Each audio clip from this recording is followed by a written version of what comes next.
testing of Hyundai HGN16 air circuit breaker. The basic settings will be set by the customer. For testing, we add a 220 volt AC power supply. At first, we trip the breaker manually.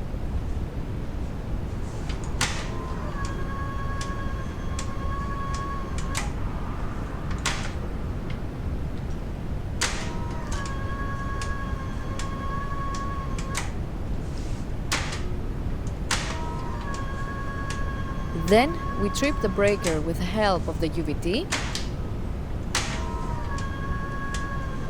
Next, we perform a short time delay test and the breaker trips almost instantly.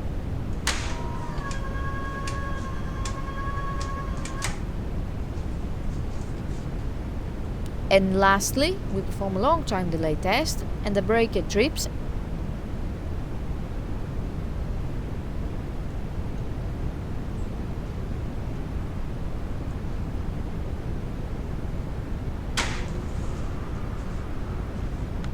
It is now clear that the breaker is operating successfully and is ready to be delivered to the customer.